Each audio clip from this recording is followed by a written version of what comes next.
NFL is finally officially back. Tonight, we're going to do some roster deconstructing and get you ready for the start of this new season.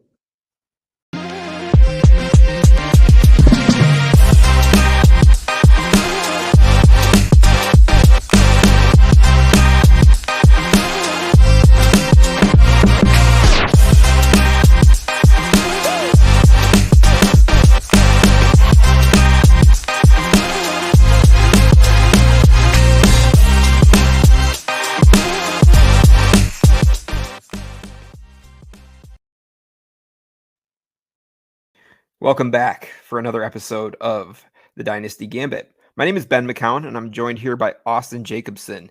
Tonight, we're going to talk some roster deconstruction. And so we gathered some rosters from various members in our Discord server and asked them if we could deconstruct their rosters, give them some ideas on what we could do with their teams, and potentially either build their team for a championship now or for a dynasty in the future.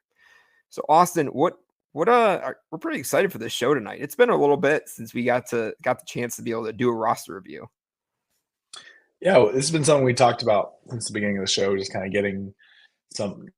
putting some of these strategies into practice by looking at some real teams and kind of figuring out what we would do in those positions. We had a trade show the last episode, and I think this is another way that you can kind of apply some of the principles, some of the strategies that we're trying to teach here on the Dynasty Gambit and apply them to real life teams. And one of the worst things that can happen to a Dynasty team is to kind of be caught in the middle. And so we're going to kind of show how you kind of get out of that middle, whether you push the chips in or set yourself up in a position where you can push the chips in season or start kind of unraveling a little bit to set up for future success. So we're going to kind of look at 3 different rosters tonight. And help them kind of go and point them in the direction they need to go and some moves they could possibly make. So we'll just analyze some rosters using Dynasty Daddy, and I'm excited to jump into that. Absolutely. And I think we grabbed rosters at different points of the spectrum, whether it's something that's retooling. And I don't know if we have ones that are really fully in rebuild. I think all of these teams have good pieces on them. But I think there's different decisions that we're going to come up with tonight for these rosters and kind of how we go about that decision making. So, like you said, we're going to be using Dynasty Daddy to kind of break down some of these pieces of the rosters. And tonight, I want to start with a longtime member of the Dynasty Gambit. His name's Heisenberg, at least as he goes by on our sleeper drafts. And I do have to give full disclosure. I actually am in this league. Austin and I talked about that, just wanting to share that information with you guys. Not getting a leg up on Heisenberg in any way, but we're just sharing with Heisenberg in what way that we can change his roster and potentially either make it a championship winning roster or something that he's building for the future. Yeah. So this was a super interesting roster to me when we were kind of looking at it, because I think there's a lot to like here. And I think this is a roster that can win, can compete. A couple things that stand out to me right away. Dynasty Daddy has him ranked dead last in quarterbacks. I love his running backs. Saquon Barkley, and Marion Hampton, Christian McCaffrey. That's a great top 3. And obviously even the wide receivers, you got some good pieces. Justin Jefferson, obviously Jackson Smith-Njigba, Luther Burden, Jaden Reed. So some good pieces there. There's some unique scoring. Let me pull up what he sent us. I believe it's a 1.5 PPR. Actually, and then an extra 1.5 PPR point. and then full tight end premium. So it's 2.5 points per reception for tight ends. Yeah. So that's definitely kind of outside the box. And one thing I love, Dynasty Daddy is a great tool to use, but it does sort of default to normal scoring methods when it does the rank. It's just this part right here is just taking ranking straight from Keep Trade Cut, or at least the values straight from Keep Trade Cut, which is based off a normal format. They do have some tools like the War tool where it is based on your league format that is good to look at. But this part in particular, where it's talking about ranking teams based on position, it is going off of basic the Keep Trade Cut values, which are based on half PPR basic scoring. So I do think in this format, you're going to see both wide receivers and tight ends have a higher value than normal, which I do think hurts the running backs a little bit. And considering that running back is probably his strongest position, probably not what he wants to hear. But I will say this: Saquon Barkley, Christian McCaffrey, and we're assuming Marion Hampton based on his college pedigree, all are pass catching running backs, and so there is some value, some increased value there. I would say the guys like Derrick Henry, Josh Jacobs are going to be hurt a little bit more, or Jonathan Taylor are going to be hurt a little bit more in this format because they don't catch many balls. But the guys he has are going to be, pass catchers to some degree. Obviously, McCaffrey being the biggest beneficiary of that. But the couple things we're looking at is if he wants to compete, he's probably going to figure something out at quarterback. Yeah. Now, you could go into the season with Stroud and Tua. I think that's fine. I think if both guys stay healthy, you can win a championship with those two, considering all the other pieces he has. But there's a lot of question marks with Tua's health.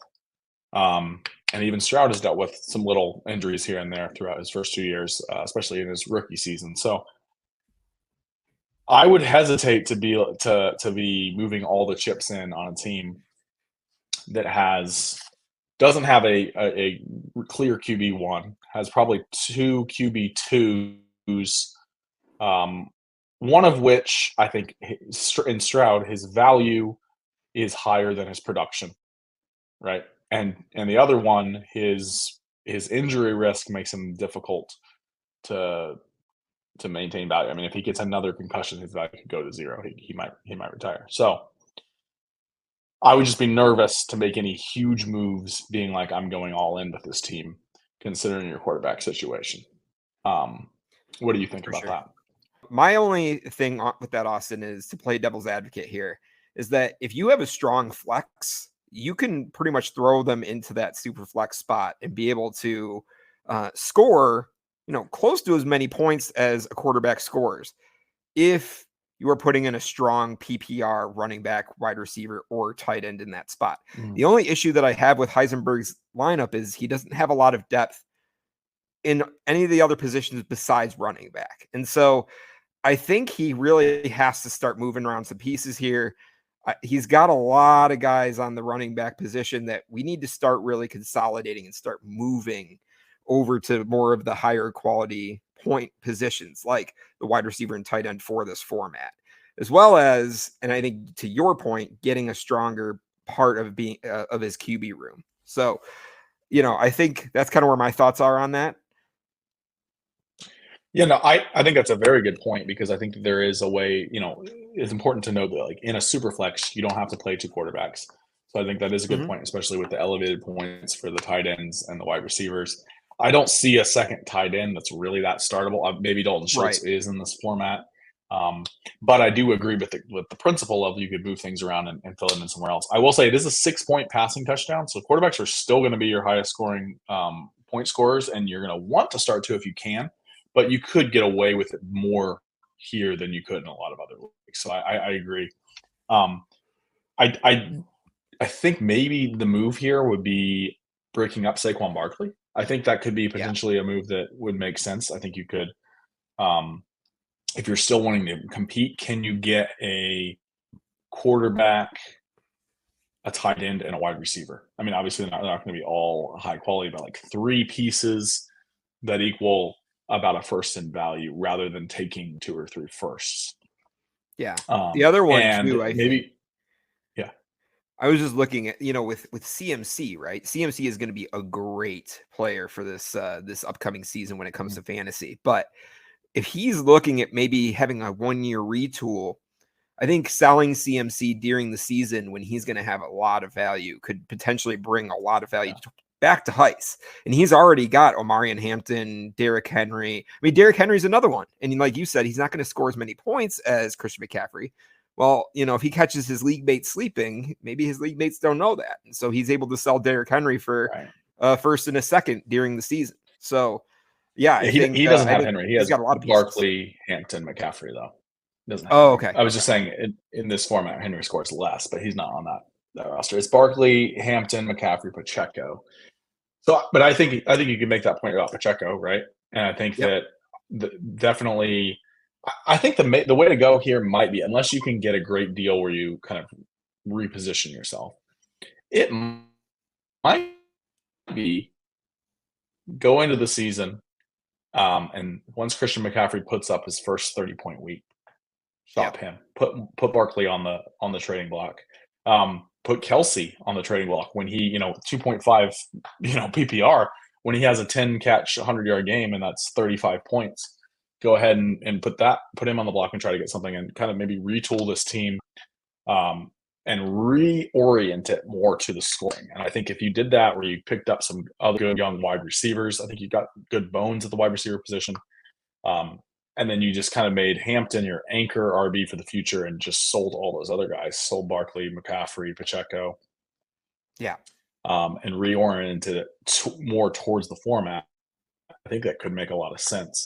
If you are wanting to go hard, if you are wanting to compete, I think you could wait. Like, I think you could go into the season with this and see how it works for a few weeks, because there's a chance that McCaffrey's a total smash. Barkley is the same as last year.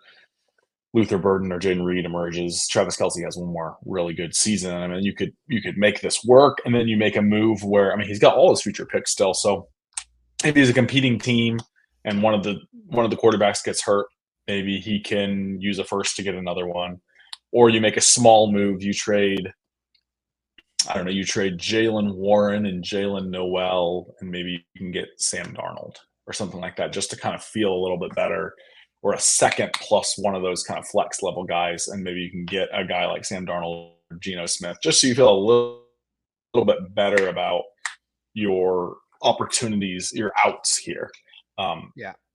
Because if you're trying to compete, I do think I take your point, and I think it is, it's a good point, that you can play some other positions there. But if you're trying to win a championship, I do think it's going to be very hard to win in the playoffs all the way through with really only one quarterback. And I think that having two, you're at a high risk, no backups.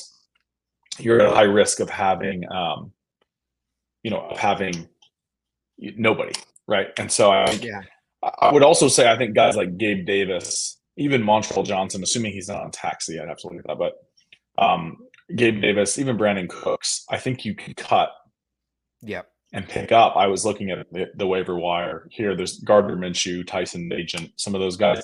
I would maybe have a couple backup quarterbacks just to have at the end of the roster. I think that there's a lot of risk in this, leaving the roster as it is and trying to compete. And I think that if you're wanting to compete, you're going to at least want to add a couple more bodies to the quarterback room, even if they're backups or even if they're fringe starters, Tyler Shuck, somebody like that. Just add that, try to get them into this quarterback room, just so you feel a little bit better about your chances, and then maybe trying to turn one of those running backs into a wide receiver or tight end so that it kind of fits this format a bit more. Yeah. I want to pose this question to you, Austin, because I just kind of thought about this as I'm looking at this roster. But like, let's say you don't believe in the future of Tua, right? And let's say Heist sees himself. He's basically now 9 weeks into the season, and he is 2-7, right? And at this point, he might want to start making a push for a higher draft pick, seeing if he might be out of contention. And what are your thoughts on potentially selling Tua at a point where, another team might need him, knowing that this is also kind of a quarterback heavier draft class coming up? Where do you kind of see that with a team that's looking to rebuild and kind of start to clean the slate a little bit out of some of these players that are kind of older, have some injury risk, but, you kind of want to make a change? I think I would be very tempted, even right now, if this was my roster, to start selling right now. I think that this team, on paper, I mean, like Dynasty Daddy ranks it as the second best starting lineup. Do you think that he is one or two injuries away from having guys that he can't sell? I mean, Barkley, McCaffrey, maybe less so Barkley. Maybe there's a little bit more mercy on Barkley because he was so good last year. But McCaffrey and Tua are one injury away from being worthless in Dynasty. And so there is something to be said for, selling those guys very soon, trying to get trying to get off of McCaffrey, trying to get off of Tua, taking a 1-year punt, getting off of Travis Kelce. This format, Travis Kelce's is going to be available. I definitely think you could get a first for Travis Kelce in this format if people are paying attention. I'm a contender. I would be willing to send a first for Travis Kelce when you're talking about reception for tight end. Yeah, it's pretty tasty. Retool. You could have a very young roster. I mean, Stroud, I'm fine with that being. Yeah, Stroud staying in there as a QB that you draft some rookies next year around. Then you have Hampton. I like Hampton. You got some younger running backs down the line there, but Hampton kind of being the anchor of that team. And then Jefferson, JSN, Luther Burden, Jaden Ruby, Jalen Noel. I mean, or Jalen Noel. Those guys are all great for a window of a 1-year reboot, and you don't have to worry about that too much. And I think if you traded Tua or McCaffrey and Kelce, you could get a very nice haul. I think that between those guys, you could conceivably get 6 firsts worth of value. And you take that, you have a team structured around Stroud, Hampton, Jefferson, JSN, and 7 firsts, including your own. I think you could build a very exciting team in a year, which is very hard to do that when you're looking at this team on paper and you're like, man, I want to compete, and we're about to start the season, and the power rankings show me as the second best team. So I understand if you wanted to start off the season and just see kind of how things were going, but I think he's in a pretty good spot where, barring some significant injuries, he could pivot pretty easily and turn this into a full 1-year punt and be in a great position to immediately compete with a young team next year. Yeah. I think that's the real difference when you're looking at a roster like this versus a true rebuilder, in that he does have a lot of pieces and there's a lot of value to go around. When you talk about, picks being so liquid, he can move players like Saquon Barkley, Christian McCaffrey, eventually at some point in season Tua, and really get a lot of that capital back and be able to really invest in the next draft or future drafts. Yeah. So yeah, I mean, a lot of times you see teams with a lot of these older players, like this team, Barkley, McCaffrey, Kelce, and they've spent a lot of their future capital to get it. He's still got all of his future capital, so I think he can be in a great position to kind of pivot and go either way, depending on how the season starts. Oh, I agree, Austin, for sure.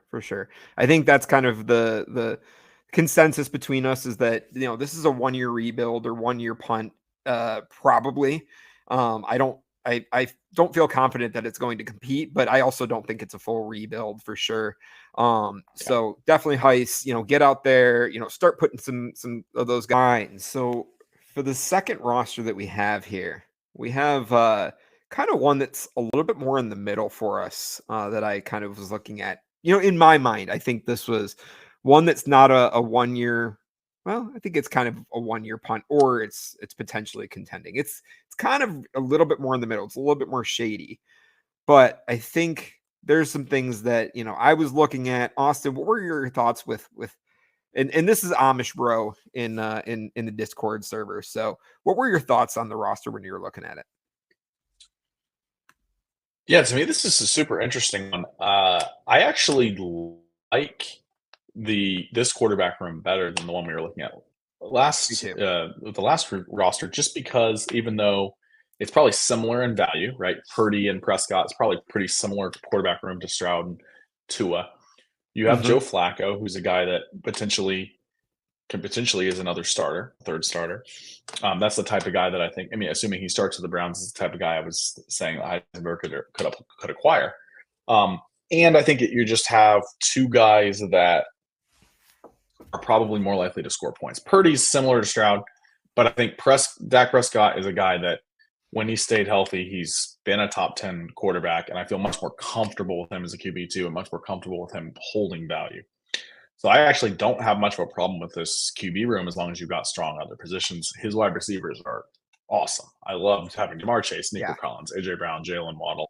Also, really like the way he's constructed this roster. When you have 4 just absolute studs like that, there's no point in having 12 wide receivers on your roster. Just have those guys and a couple others. Load up on some backup running backs and backup quarterbacks. It does look like it's a little bit of a shallower league, not as many roster spots. I think you could probably cut Jacob Cowing, but I'm fine with it. Um, I still think overall that like the wide receivers are going to carry this team, put you in a great position to compete, and they're none of them are old. AJ Brown is what 27, almost 28. Is that right, or is he 28 now? Still, I think he's he got turns 28 or it's 28. Yeah. yeah, he's still several years away from 30, and so I wouldn't worry about age there. I think your running back room is, I mean, it's not super exciting, but it'll get the job done. I mean, I think that Brian Robinson and Aaron Jones should be guys that get you 12 points a week, 10 to 12 points a week pretty routinely. And then Caleb Johnson, you know, hopefully becomes the guy in Pittsburgh and becomes your running back one. So I think that's perfectly fine.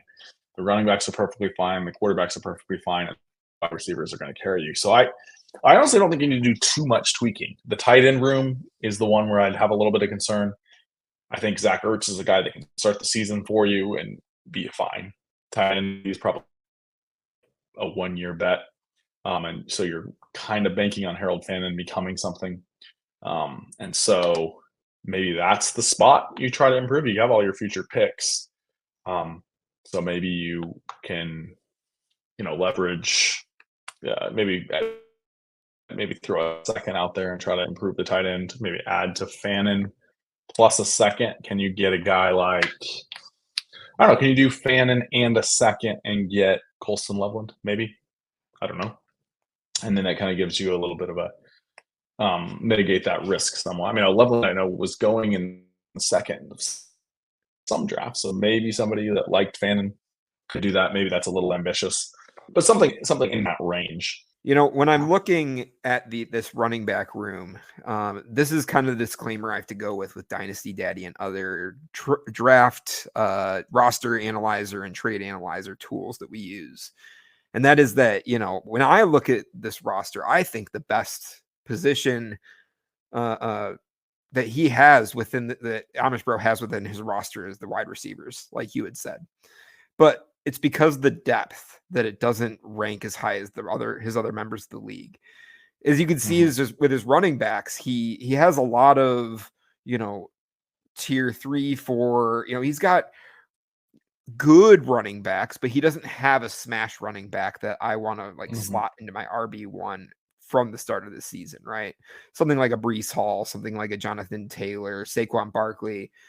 But Caleb Johnson will be good, but it's just because he's built so much depth at the running back position that it ranks it number 1 in the league. So you always have to look in the context of your team and not the way that it grades, because, I also don't think his QB rank is last in the league either, but it's just because, again, he doesn't really have a lot of depth behind Brock Purdy and Dak Prescott. I mean, he's got Joe Flacco, but yeah, it's going to be a little misleading. I think I agree with the piece of the wide receiver part where, it's Jamar Chase, Nico Collins, AJ Brown, Jalen Waddle is your wide receiver 4 going into the season. That's great. And I think you bring up a good roster construction point, Austin, that you don't want to just load up on a bunch of dart throw wide receivers, because it just feels at that point like being a roster clogger. I think there's a lot to be said about rostering handcuffs when it comes to running backs, and also backup quarterbacks as well. And that's kind of the way that you build a lot of rosters, and it's a good way to build because you're essentially prepared when anything happens in the season. I'm somebody who's hopeful. I love to collect the wide receivers in case somebody breaks out, but you're taking a lot of risk in that. So I think from that perspective, I think Amish Bro's done a good job of kind of divvying up the roster spots and making sure that his wide receivers are really hitting at the top 4 position. But as far as the running backs go, I'd like to see something more there. And then also when it comes to the tight end position, Harold Fannin, Theo Johnson, and Zach Ertz aren't really the tight end room that I want to enter into the season with either, just that by itself if I'm going to be trying to compete. So this roster, to me, it says contender, but that's just because of it being so heavily weighted with the running backs. I think it's, to me, again, another 1-year punt. Yeah, I actually think that I see the idea of this being a team that you could tear down, but I think that you can go into the season trying to compete with this team just because I think wide receiver is exactly where you want it to be. I think there's a pretty good chance that Purdy and Dak get you competitive points at quarterback, and I think that you can patch together that running back room fine to be competitive. I do think that you probably want to make a move to improve the tight end position.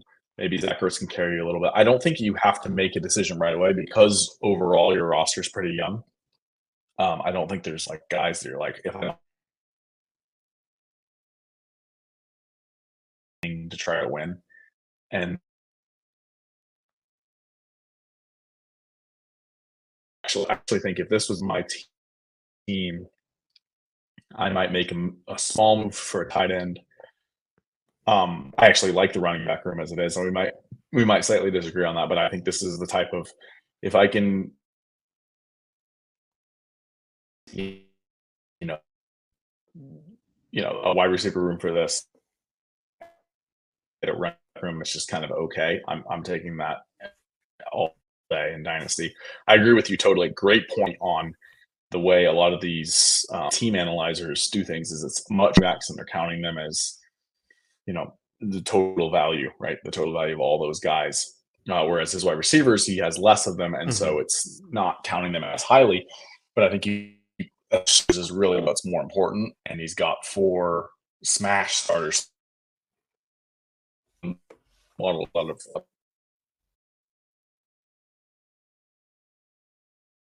in a position to compete.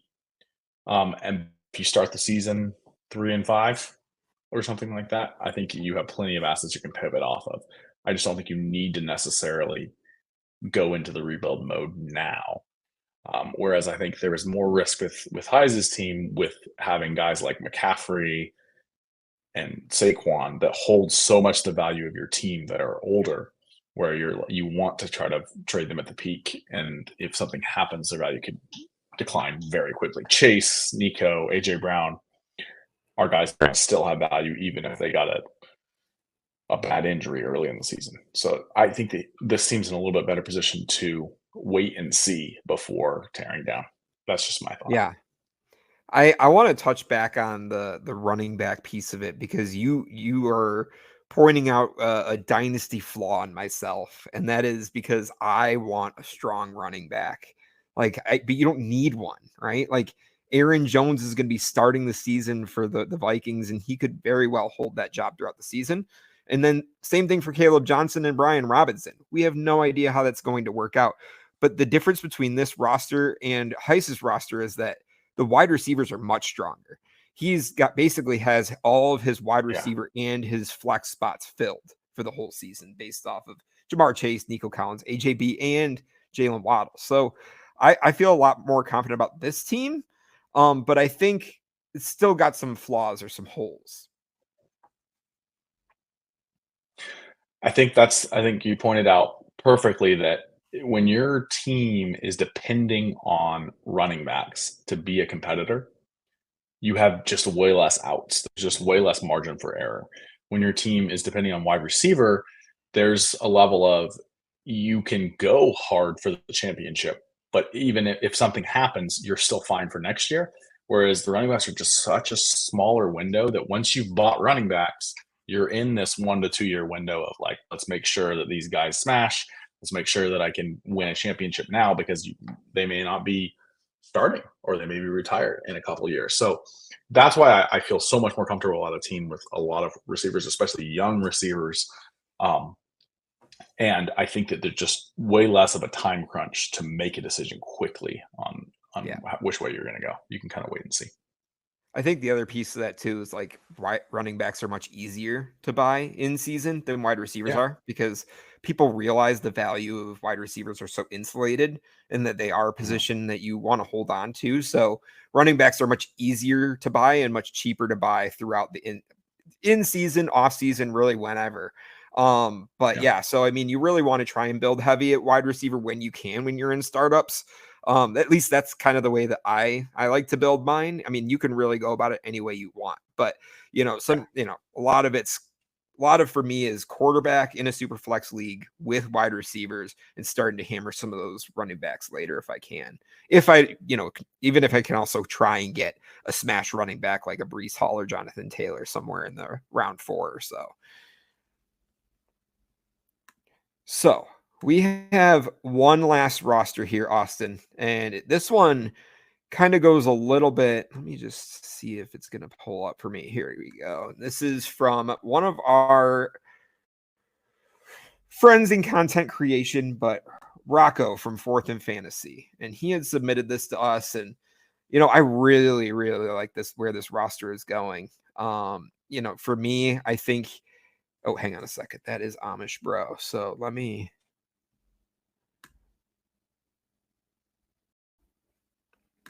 change that here. 1 second. I'll be able to cut that. It's really hard to see when I'm trying to share it.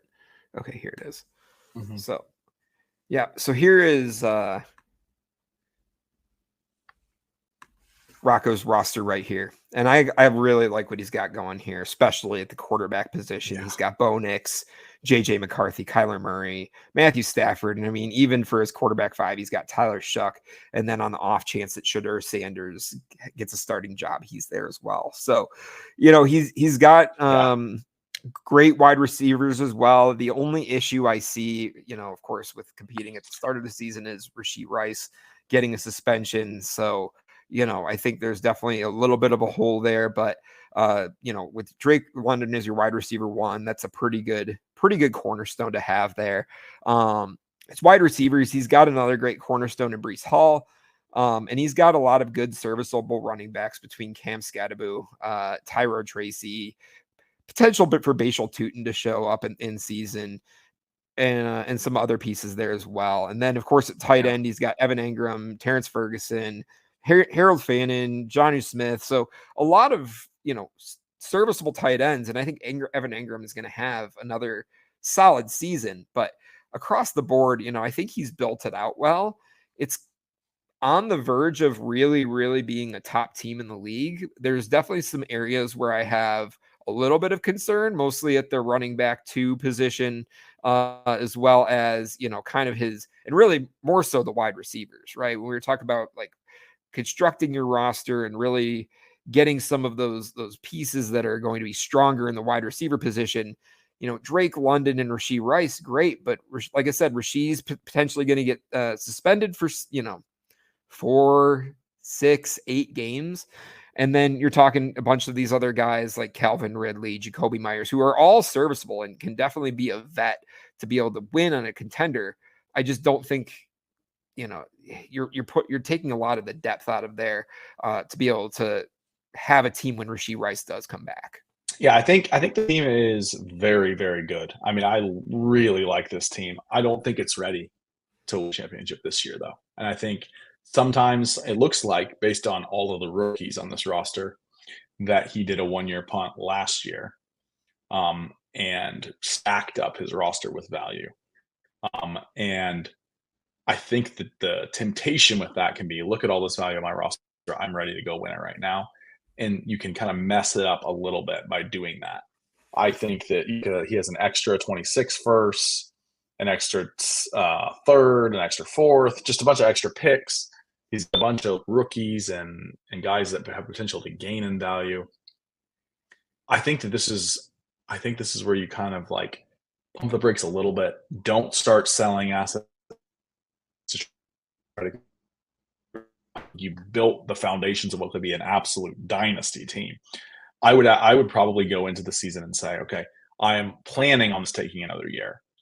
If something changes early in the season, and let's say Cam Scatterbu suddenly is like taking the world by storm, he's like Bucky Irving last year, and is your solid, RB2. Let's say Rashee Rice only gets a 3-game suspension in week 4.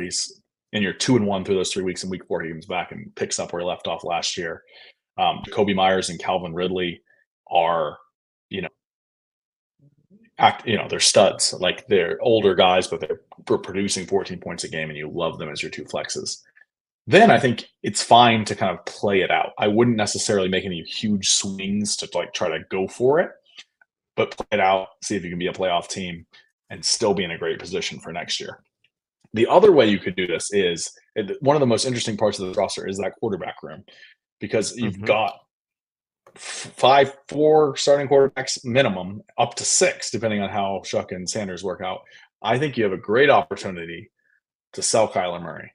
to sell Matthew Stafford, to sell Jacoby Myers and Calvin Ridley early in the season, like if they're producing, get a bunch more picks and young players, and in 2026, your team is absolutely loaded. Yeah, definitely. I really like it. I like the future for it. 2026 could be a real smash year, especially with those 2 first rounders and potentially adding more to that, like you're saying, making some deals in season. Because, I think there's definitely a lot of like foundational pieces that we love in this roster. So definitely a dynasty for the future, Rocco. That'll do it for us for the roster reviews for tonight. We've got a lot of fun things coming up in August. Obviously, the season is fast approaching, and we're very excited. But we got a mock startup that we're already doing right now for you guys, and we're going to be coming up with the review next week.